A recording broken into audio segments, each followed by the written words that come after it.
Palakpakan po natin ang ating Panginoon. Purihin ka, O Diyos. Purihin ka, O Diyos, sa aming kalagitnaan. Hallelujah! Hallelujah!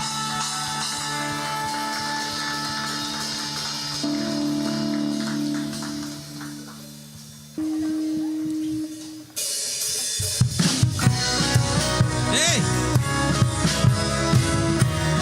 The joy of the Lord, amen.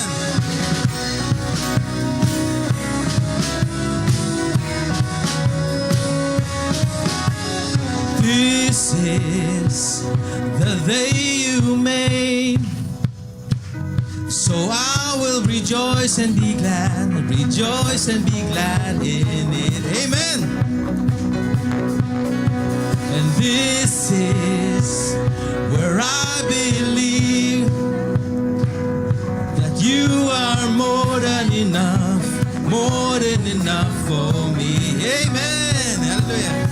Because you are faithful to your promise. You are strong when I am weak. When I'm standing in your presence, I have everything I need. The joy of the Lord is my strength. Hey! The joy of the Lord is my strength. Oh my soul, bless His name. All that is within me say, the joy of the Lord is my strength.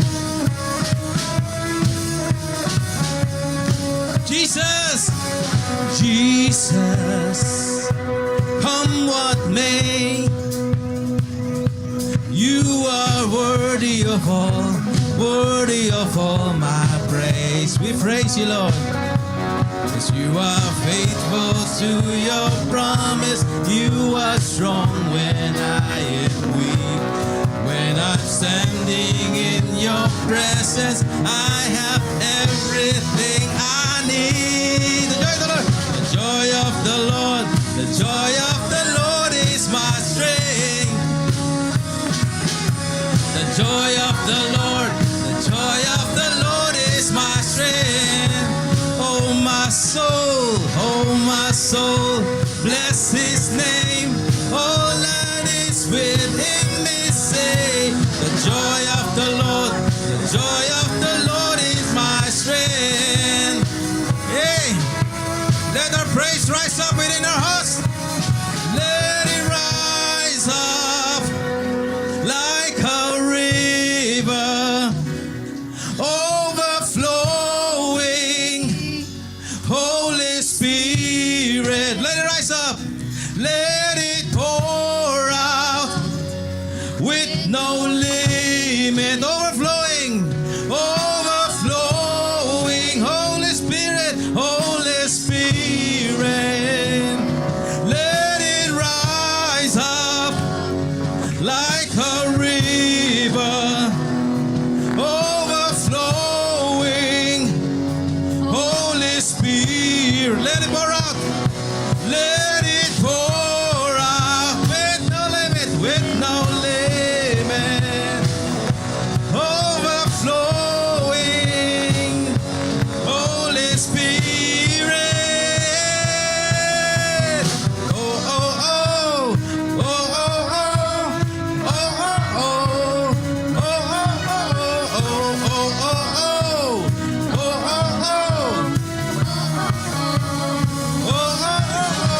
The joy of the Lord is my strength. More than a feeling, the joy of the Lord is my strength. Oh my soul, bless His name. All that is within me. Oh my soul, bless His name. All that is within me. Oh my soul,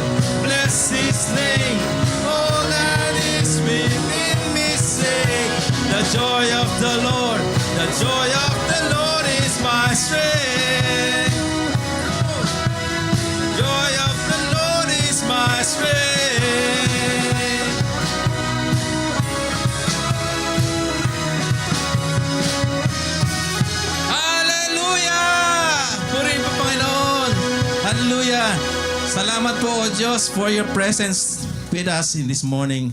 Kaya po kami ay nagpupuri sa inyo, Panginoon. We are truly blessed. Kaya nasasabi po namin, it is better to be in this place because you are here with us. Better to be in your house, in your courts.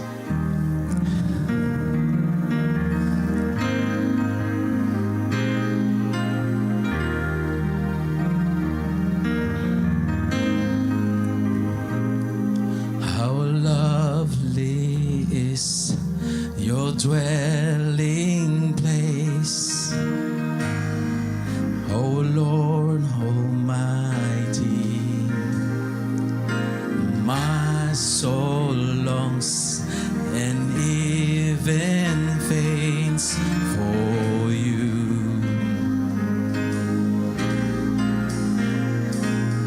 For here my heart is satisfied within your presence. I sing beneath the shadow of your wings. Better is one day. Better is one day in your course.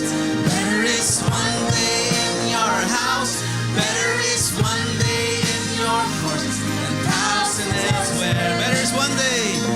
Better is one day in your course. Better is one day in your house. Better is one day in your course than thousand elsewhere.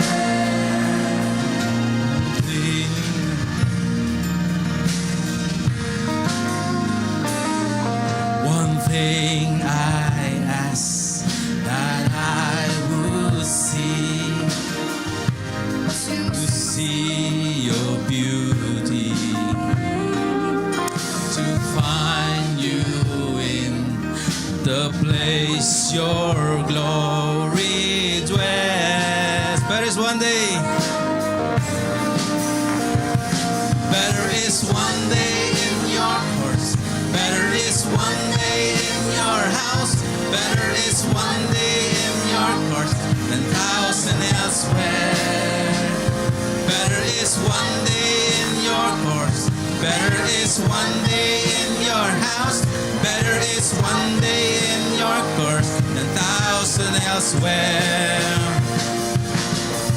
My heart and flesh cry out for you, the living God.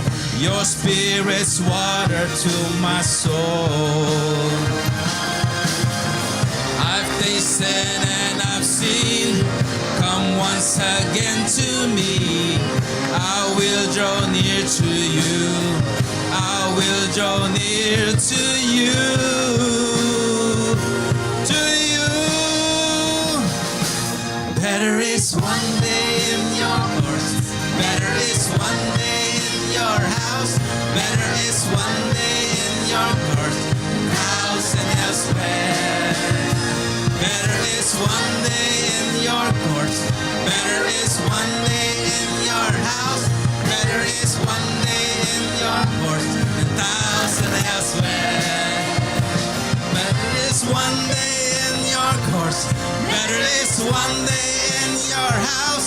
Better is one day in your course. And thousand elsewhere. Better is one day in your course. Better is one day in your house. Better is one day in your course. Thousand elsewhere. Thousand elsewhere. Then thousand elsewhere.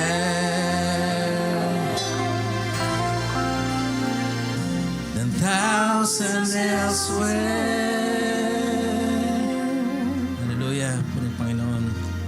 And in relation po sa ating tema for the year na equipping, we should be equipped to pray. Yun yung pangunahin. And kanina, binigyang pansin din yun. Binigyang din. Talagang equipping natin, dapat marunong tayo, matuto tayo sa ating paglapit sa ating Panginoon. Merong dalawang highlights last Sunday na gusto kong bigyang din ngayon bago tayo tumuloy dun sa ating pag-uusapan. Na bigyang pansin po doon yung marks nung fully converted to a Christianity. Pag ang isang tao daw ay totoong na-convert sa pagiging Christian, kasi mga Gentiles sila eh. Di ba? Yung mga Gentiles, ano yan?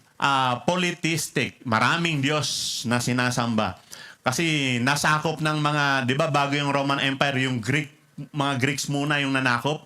Di ba sa Greeks, kung aware kayo, yung mythology, ang daming mga Diyos-Diyos na mga ipinakilala sa kanila. So, gano'n yung mga Gentiles, ang dami lang kinikilalang mga Diyos. So, sabi, na-convert sila sa pagiging Christians. At yung mga marka o tatak ng mga na-convert sa pagiging Christian, sabi doon, they turned to God from idols.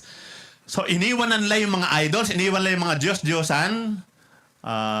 Alam ko, in the 80s or in the 90s, ang daming balita tungkol dun sa mga iba na ginagawa pa nila eh. May mga binabasag na mga ang mga rebulto, sinusunog na mga ano. Well, hindi naman na kailangan gawin yun. Basta iwanan nyo na lang. Just turn from to God from idols. Siguraduhin na hindi na yung sila yung pinaniniwalaan natin, hindi na yung wala nang epekto sa atin, yung mga Diyos-Diyosan na yan. Pangalawa, they serve the living gods. Naglilingkod na sila. Pag Christian, nagsiserve. Siko yung mga katabi mo, nagsiserve ka ba? Yan, no? And then, sabi, ang isa pa sa marka ng Christian, sabi, they wait for His Son from heaven. Kumbaga, naghihintay, nag-aabang sa pagbabalik ng Panginoong Jesus. Dahil yung pangako ng ating Panginoong Jesus, nung siya umakyat sa langit, sabi niya, babalik ako. At merong time na pinag-aralan po natin yung tungkol sa pagbabalik ng ating Panginoon. At hindi lang yung mark ng mga totoong na-convert sa Christianity yung gustong bigyan pansin. Pangalawa, from message last Sunday, yung naging marka, yung naging tatak ng Thessalonian Church. Sabi ng verses 1 to 3 dun sa last Sunday, ang tatak ng mga ng Church at Thessalonica in chapter 1 verse 3 sabi, we continually remember before our God and Father your work produced by faith, your labor prompted by love, and your endurance inspired by hope. Yun daw yung marka, yun yung tatak ng Thessalonian Church. At ang prayer natin, maging tatak din natin. And I do hope na lahat ng mga local churches, meron din ganong kaisipan na ito yung magiging marka namin bilang local church. Merong work produced by faith, diba? Yung pananampalataya na nakikita sa kanilang paggawa. Hindi yung gawa na magliligtas sa kanila, kasi hindi yun tinuturo natin. Yung pananampalataya, yun sinasabi ni James. Sabi nga ni James, ipakita mo sa akin yung pananampalataya mo na hiwalay sa gawa mo. Papakita ako sa iyo yung pananampalataya ko sa pamamagitan ng ginagawa ko. So, work produced by faith, your labor prompted by love.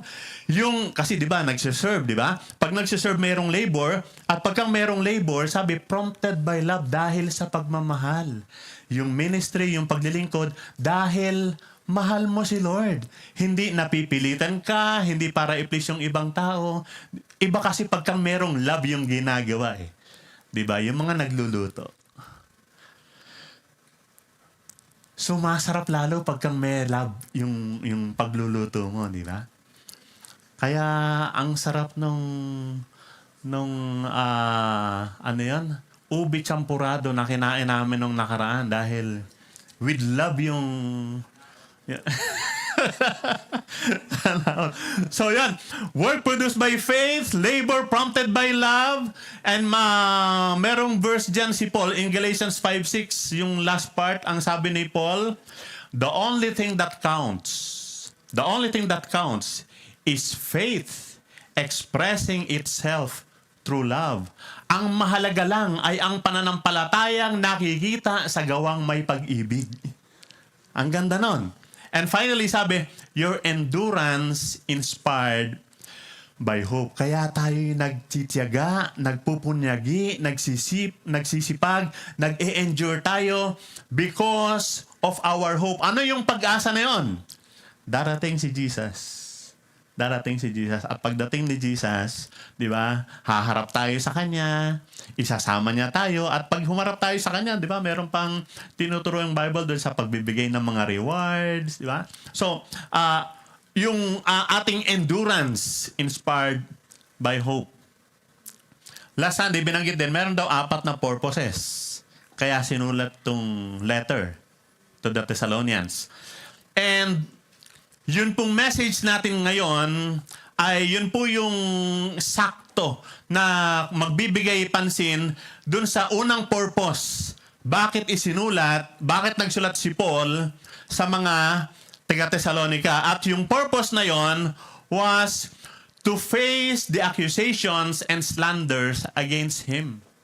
Meron kasing mga tao na merong mga iba't ibang akusasyon at iba't ibang mga panunira na ginagawa sa kanya. At sabi nga nung nakaraan imagine mo pati yung physical looks niya kumbaga big deal. Yung itsura niya, natatandaan niyo yung itsura ni Paul as described.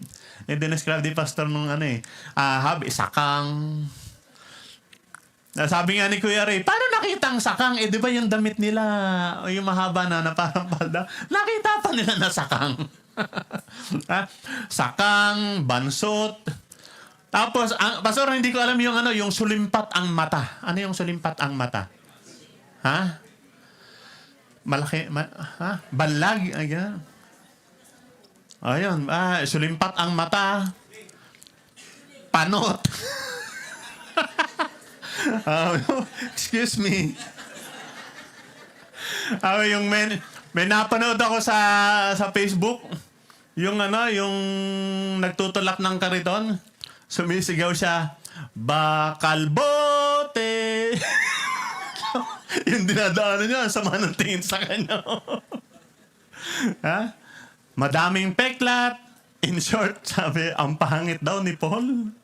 No? Imagine pati yun, big deal sa mga accusations.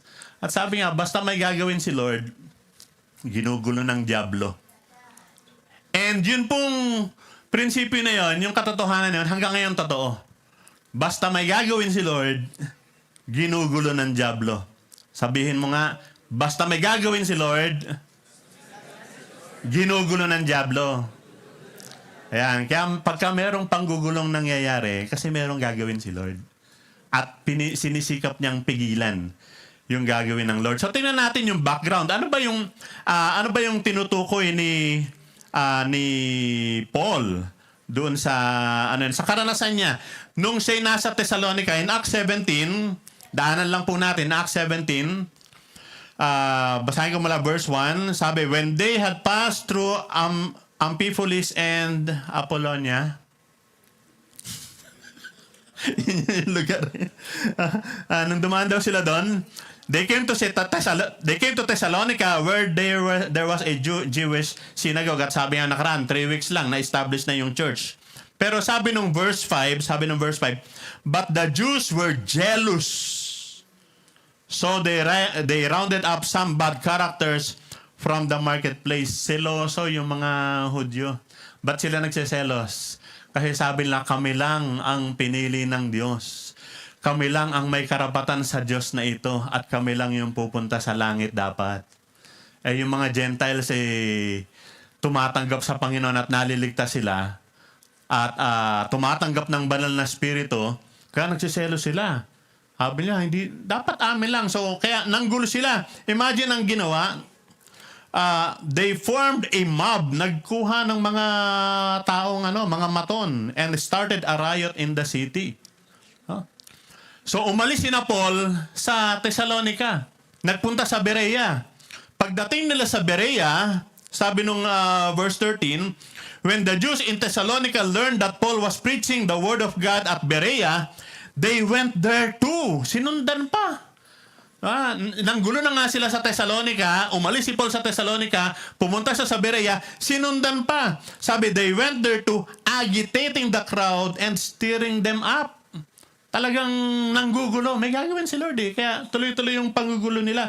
Kaya ang sabi ni Paul, nung siya sumulat sa mga taga-Thessalonica, part po ito nung text natin, in chapter 2 verses 14 hanggang 16, ito po yung sabi.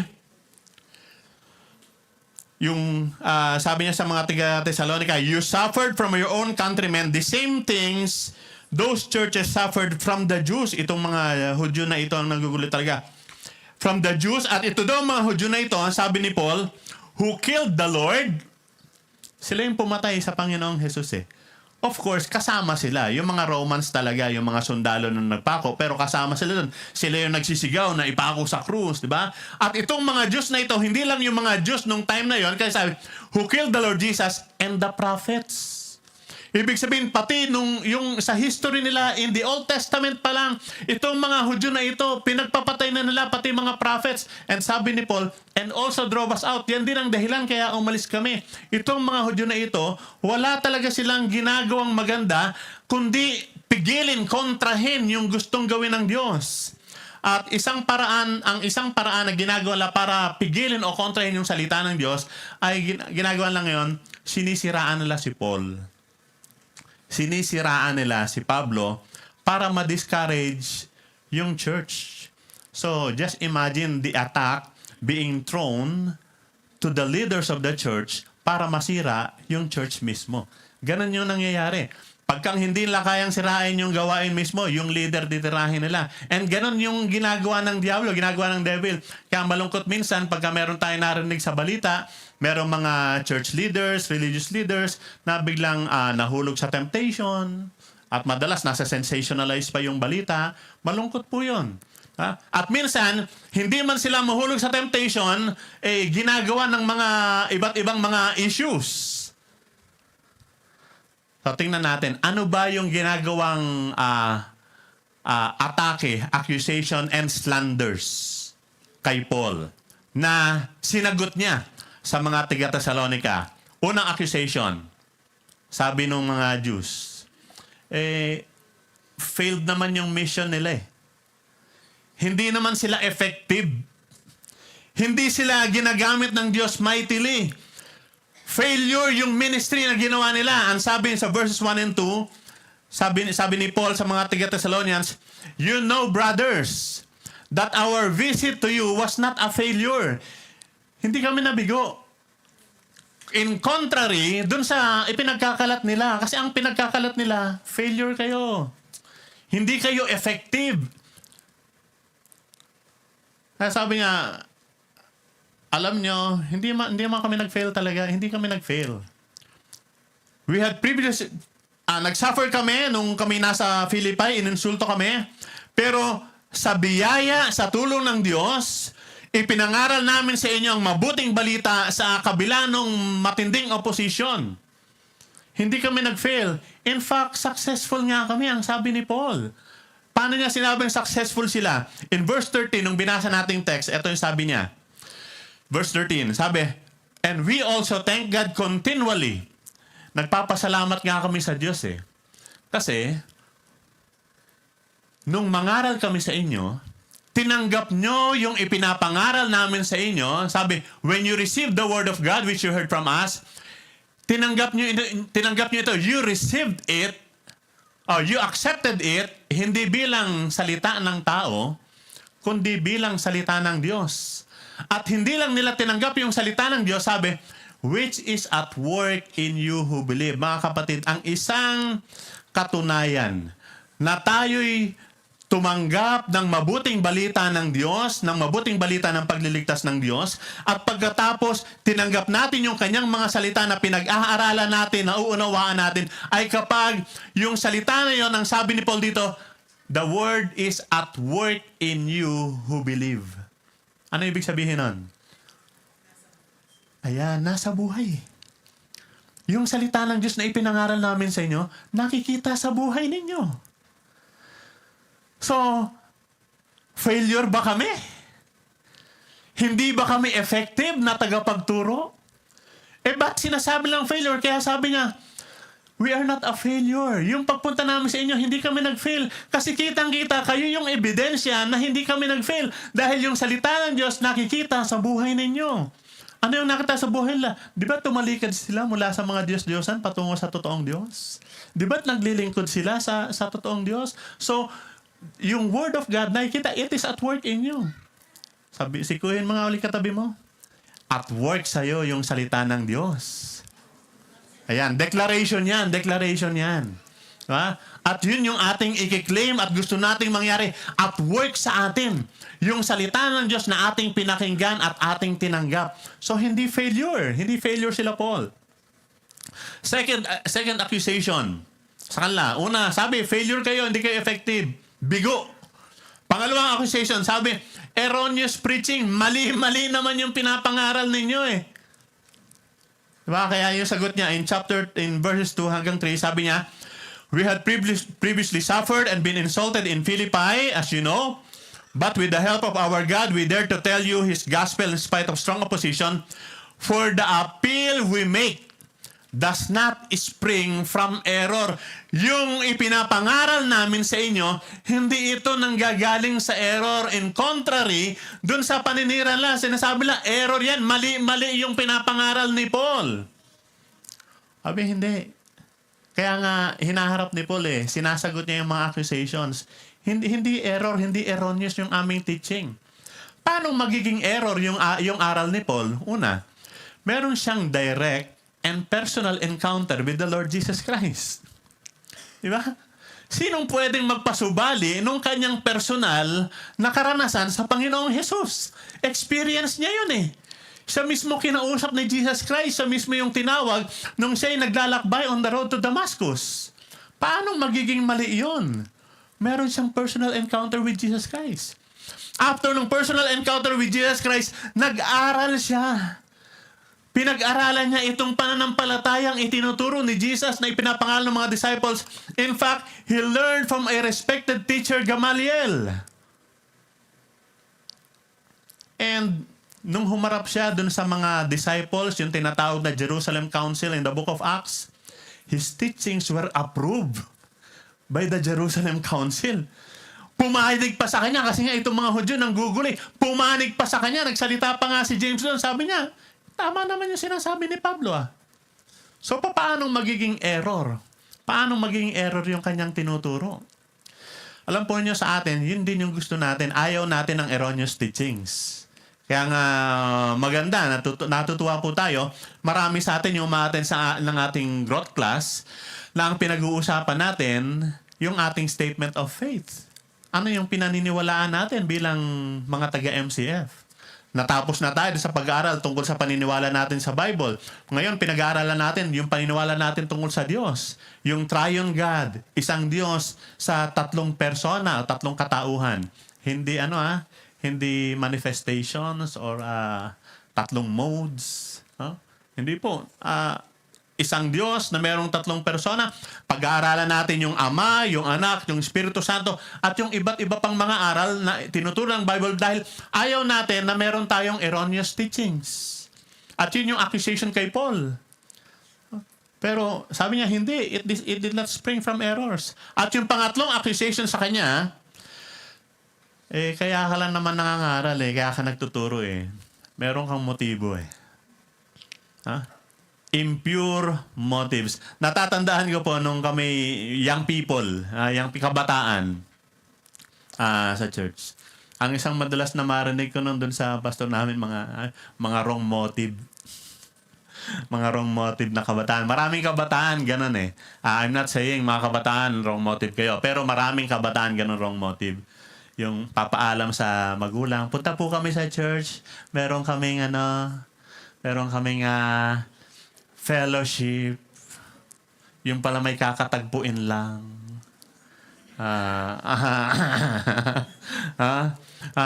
May evangelligaw na nangyayari. Tapos magba-Bible study. Yung mga wrong motives. Kaya warning sa mga kabataan. Alam namin, dumanding kami dyan Kaya alam namin yan. Kaya pwede namin kayong pagsabihan pagdating dyan sa mga bagay na yan. Pero ang accusation kay Paul, impure motives. Kaya sabi niya, for the appeal we make does not spring from error or impure motives. Kasi yun yung ina-accuse sa kanila Nor are we trying to trick you. Sabi, niloloko lang namin kayo. On the contrary, sabi ni Paul. On the contrary. We speak as men approved by God to be entrusted by the gospel. We are not trying to please men. Ano ba yung pwedeng impure motive sa ministry? Ayun, isa, trying to please men. Yung para yung pagkang pleasing man, yung gustong tumanggap ng mga papuri, yung papalakpakan ka, makikita yung husay mo. Ito minsan pagkang yung nasa ministry, they're trying to prove something, trying to show, ganito ako, magaling ako, mahusay ako. Trying to prove something, to please men. Kaya, maingat tayo sa ganon. Or kung hindi man trying to please men, sabi niya, you know, we never use flattery, hindi kami nambola sa inyo. Kasi minsan yung mga nambobola eh. Kasi nga, they're trying to please men. Kaya, eto, yung isang sa amin, mga pastor, mga leaders, mga nangangaral, nagtuturo, minsan, yung iba, salamat sa Lord, wala nung dito sa atin. Yung iba, pagka merong halimbawa, lalo't nagbibigay ng blessing, or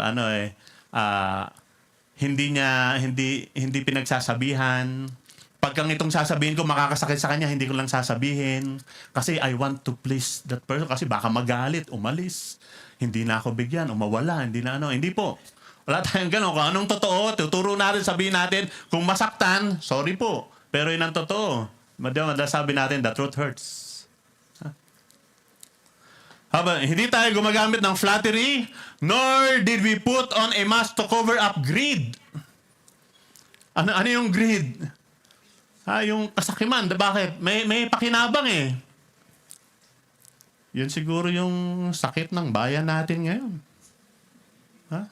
Buti pa nung panahon nila, may kasabihan, moderate your greed. Namamoderate ba yung greed? Nababawasan ba yun? Pero ito sabi, I'm sad to say, malungkot, meron din naman talagang iba na nasa ministry para yumaman. Using the ministry because of their greed. Ganon. Lagi ko sinasabi, kung gusto nating yumaman, mali tayo ng pinasok, hindi yaman yung nandito. Tuloy na lang natin yung karir natin sa labas kaysa dito. No, so, hindi greed. Kaya maingat tayo sa pagtuturo. May mga nagtuturo tapos nangungutang sa mga members ng church. May nabaltaan akong ganun eh. Inuutangan yung mga membro ng church. O kaya binebentahan nila. Hindi makatanggi yung member ng church kasi si pastor yung nagbebenta eh. Diba? Kaya ako matagal akong manager nung pre-need company. Wala akong binentahan dito Hindi talaga ako sinadya ko yun. Manager na ako nung company. Pinupush ko yung mga salesman. Magbenta kayo. Nagbebenta din ako. Pero hindi dito. Never. Dahil baka pag binentahan ko kayo, hindi kayo makatanggi eh. Lakas ng benta ni pastor. Hindi. Diba? Walang ganon. Hindi pwedeng, yun ang motivation, yung greed natin. So yung tatlong accusations kay Paul, failure ka, tapos, erroneous yung teaching mo, hindi tama yung motives mo. Yung accusation sa kanya. Paano niya sinagot? Paano sinagot ni Pablo yung mga accusations na yan? Una, sabi ni Pablo, kilala ko yung sarili ko. At alam ko kung paano ako nag-minister sa inyo. As far as Paul was concerned, sabi niya, he knows how he ministered to the Thessalonians with pure motives. At unang sabi niya, we were gentle like a mother to you. In chapter 2, verses 7 to 8, sabi, but we were gentle among you like a mother caring for her children. We love you so much that we were delighted to share with you not only the gospel, hindi lang yung gospel, hindi lang tinuturo namin, pati yung buhay namin mismo ay isinishare namin sa inyo dahil mahal namin kayo. Sabi niya, kilala ko yung sarili ko. Hindi ako apektado nitong mga accusations na ibinibigay sa akin because I ministered to you like a mother na nagmamahal sa kanyang mga anak. At hindi lang like a mother, sabi niya, nag-minister din ako sa inyo. Hindi lang parang katulad ng nanay, parang katulad din ng tatay. Sabi niya, for you know that we deal with each of you as a father deals with his own children. In verses 11 to 12. Encouraging, comforting, and urging you to live lives worthy of God who calls you into His kingdom and glory. Sabi niya, kilala ko yung sarili ko, hindi ako apektado ng mga paninirang yan, dahil akong nag-minister sa inyo out of love, para akong isang nanay na nagmahal sa inyo, para akong isang tatay na nag-deal sa inyo, katulad ng pag-deal ng tatay sa kanyang mga anak. Diba? Meron kasing difference yung dealings ng mother sa father.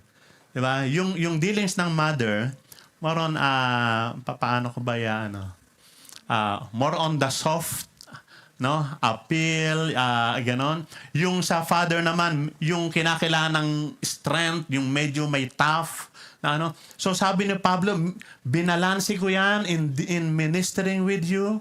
Alam ko yung ginagawa ko dahil mahal na mahal ko kayo. Ang point lang sinasabi niya dito, itinuring ko kayong parang mga anak ko. Ganyan ko kayo kamahal. And I know it because I know myself, I know how I ministered with you. Para akong magulang ninyo, parang tatay, parang nanay nyo, minahal ko kayo. Ganyan ako nag-minister sa inyo. I know myself. Hindi ako naapektuhan ng sinasabi because I know myself. Pangalawa, hindi lang kilala ko yung sarili ko. Pangalawa, sabi niya, you know me. Alam ko yung sarili ko, yung ginagawa ko. Hindi ako affected. Pangalawa, you know the truth. Alam niyo yung totoo. Kung titingnan natin itong mga verses, itong sulat niya, meron ditong paulit-ulit na salitang binanggit. Sa verse 1, simulang-simula pa lang, sabi niya, you know. Alam nyo, mga kapatid, you know, brothers, that our visit to you was not a failure. In verse 2, we had previously suffered and been insulted in Philippi, as you know. Alam naman ninyo eh. Alam ninyo yan. In verse 5, sabi niya, you know, we never use flattery. Alam ninyo, kilala ninyo kami. In verse 9, etong sabi niya, surely you remember, hindi nyo lang alam, natatandaan ninyo. Matatandaan nyo, alam nyo to. And in verse 10, sabi niya, surely, verse 10, you are witnesses, nasaksihan ninyo. In short, sinasabi niya, kahit anong sabihin nila, kilala ninyo ako. Alam ninyo kung sino ako. Alam ninyo kung anong ginawa ko. So, kahit anong sabihin nila, kung kilala ninyo ako, hindi mababago yung inyong sinasabi, yung pagkakaalam ninyo. Because you know, natatandaan nyo noon, meron tayong pinag-usapan about having personal knowledge. May personal knowledge kayo sa akin. Alam ninyo, wala akong masamang motibo. Alam ninyong tama yung ginagawa ko. Alam ninyong minahal ko kayo. Alam ninyo yan. Kahit anong sabihin nila, kung kilala ninyo. Di ba ganun tayo? Kahit anong sabihin nyo, dahil kilala ko yan, alam ko kung sino siya. Kahit anong sabihin nyo, alam ko masarap yung molo soup ni Ate Lea. Ay, Ate Lea. Ha? Alam ko yun, may personal knowledge ako dun eh. Kayo ba meron? Oh. Alam ko masarap yung leche flan ni Ate Au. Palagi kong sinasabi yan. Kahit anong sabihin nyo, masarap yan. Personal knowledge ko yan eh. Ganon din sa mga tao. Pagkang kilala nyo, alam na alam nyo yan, may personal knowledge kayo dyan. Kahit anong sabihin ng mga tao, sabi ni Paul, you know. Alam nyo naman eh. Kilala nyo naman eh. Kahit anong sabihin, paniniwalaan nyo ba sila? Kilala nyo ako. You know. At hindi lang yon. Pangatlong depensa niya, sabi niya, una sabi niya, alam ko sarili ko. Paano ako nag-minister sa inyo? Parang magulang. Kilala nyo ako? Alam nyo ako? Alam nyo kung sino ako? Pangatlo, sabi niya, God knows. Alam naman ng Diyos eh. Sabi niya, God is our witness. God is our witness. We were not looking for praise from men, nor from you or anyone else. You are witnesses and so is God. Alam ng Diyos yan. In the end, haharap ako sa Kanya. In the end, siya yung magsasabi kung anong dapat sa akin sa mga ginawa ko. God is our witness. And the only approval that matters is the approval from God. Kahit ayaw ninyo doon sa pero importante, yun ang gusto ng Diyos. That's the only approval that matters. Kaya sabi niya, kahit anong accusation, kahit anong sabihin ninyo, kahit ano pang paratang yung gawin. Alam ninyong hindi mali yung ginagawa ko, hindi mali yung tinuturo ko. Alam ninyong hindi mali yung motive ko. Alam ninyong hindi nag-fail yung pinagagawa ng Diyos. Kasi pag nag-fail, kung failure ako, parang lumalabas, failure ang Diyos. Hindi. And ang depensa ko doon, sabi ni Paul, kilala ko ang sarili ko, alam kung paano akong mag-minister sa inyo. Kilala niyo ako. Alam ninyo kung anong ginagawa ko. And pinakamatindi, sabi niya, God is my witness. God is my witness. Alam po niyo itong Thessalonian Church, humarap ito sa maraming mga opposition, sa maraming panggugulo, sa maraming atake, sa maraming discouragement. Laging may nanggugulo sa kanila. Kumusta po kayo mga kapatid? May mga nanggugulo ba sa inyo? May nanggugulo ba sa pananampalataya mo? May nanggugulo ba dun sa ministry na kung saan ka gumagawa? May nanggugulo ba sa relationship mo with God? Yun yung karanasan ng Thessalonian Church at yung karanasan ni Paul. Laging may nanggugulo. And this was written to encourage us, to help us. So, anong mapupulot natin dito? Kung meron nanggugulo sa kanila at kung makakarelate tayo dahil bakit ganon? Ang tagal-tagal na gusto kong mag-grow pero bakit parang ganon pa rin ako? Meron akong pinagpipray, parang hindi naman ata totoo yung sinasabi ng Bible tungkol sa pinagpipray ko. Bakit ganito? Maraming mga question tungkol sa ating spiritual na buhay. Totoo ba may Diyos? Kung Diyos, ba't pinapayagan ng may ganito? Bakit hindi niya pinaparusahan itong mga ito? Bakit ako mabait naman ako? Hindi naman ako gumagawa ng masama. Pero bakit ganito pa rin yung ano ko? So maraming nanggugulo sa isipan natin. Minsan pati yung ibang mga tao nakakausap na sabihin, kaya ka nagkakaganyan kasi nagpalit ka ng relihiyon eh. Kaya nagaganto ganyan, di ba? Maraming panggugulong nangyayari. Pero anong ginawa ng Thessalonians? Ano yung naging reaction nila? Their reaction showed how deeply they were rooted in Christ. Kaya ang sabi ni Paul sa kanila in chapter 2 verse 14, sa first part, sabi niya, for you brothers, dahil dito sa mga panggugulong nangyayari ito, dahil sa mga panggugulong ginagawa nito, you became imitators of God's churches in Judea, which are in Christ Jesus. Mga kapatid, yun yung challenge sa atin sa ngayon. Maging katulad tayo nung, sabi, maging imitators tayo, katulad nung Thessalonians, they became imitators of God's churches in Judea. Bakit naging imitators sila? Bakit ginagaya yung church sa Judea? Kasi yung church sa Judea dumanas din na napakaraming pagsubok, matinding persecution, matinding kahirapan, matinding poverty dinanas nila. Yet sa kabila ng matinding pagsubok, kahirapan at mga pag-uusig na nararanasan nila, nanatili silang nakakapit sa ating Panginoon. Kaya sabi ni Paul sa kanila, you became imitators of God's churches in Judea. Na yun din yung dapat gawin natin. Let us be imitators. Gayahin natin sila. Gayahin natin sila. Gayahin natin itong Thessalonian church. Gayahin natin yung church sa Judea. Bakit sila? Sabi, yung church in Judea, which are in Christ Jesus, na kay Kristo sila.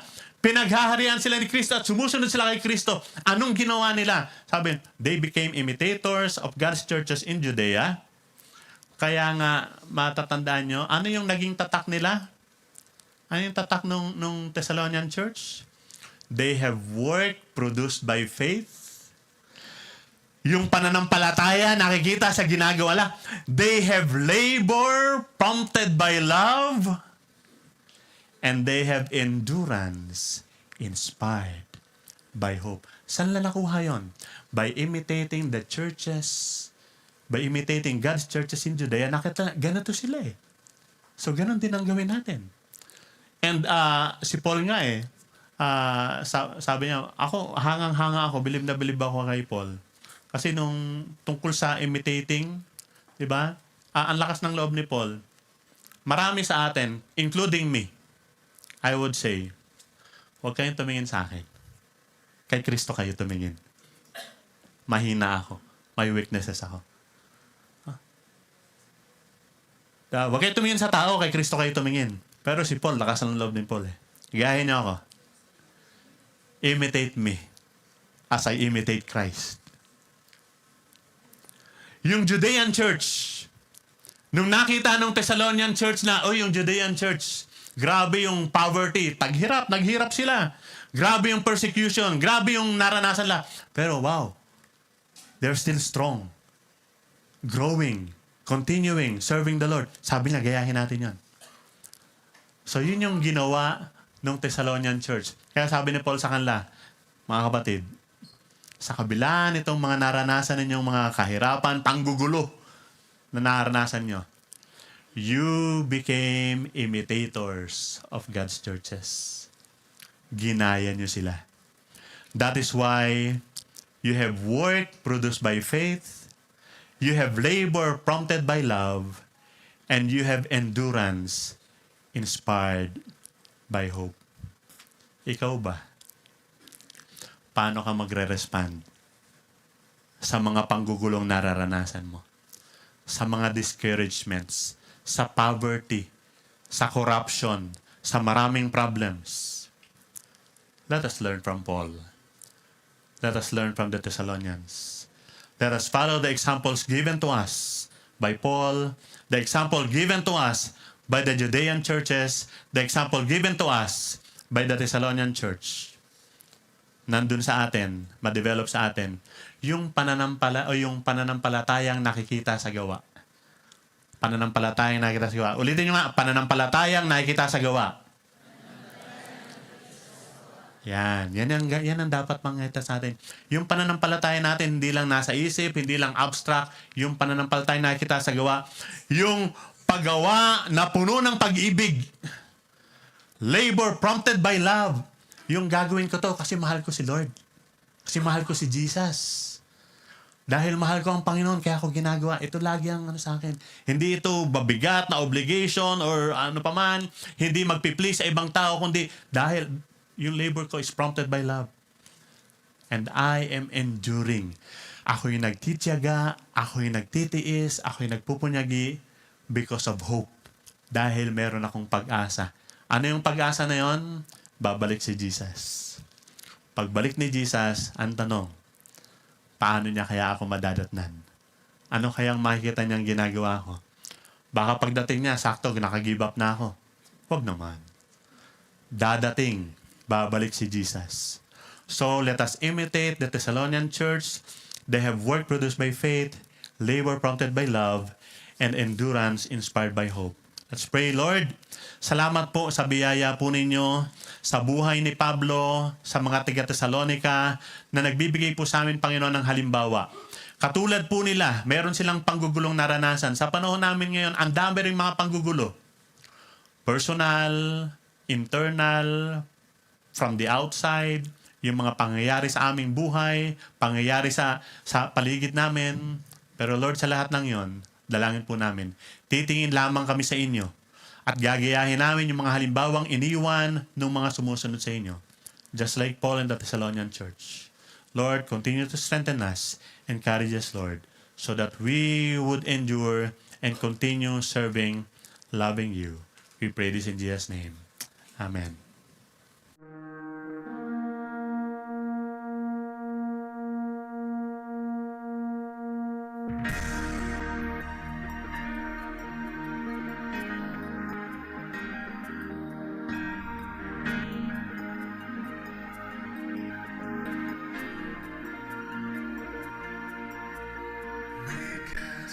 Your showcase an attraction for you, that others may see who you really are, what you can do, and once they know you, they will love and serve you.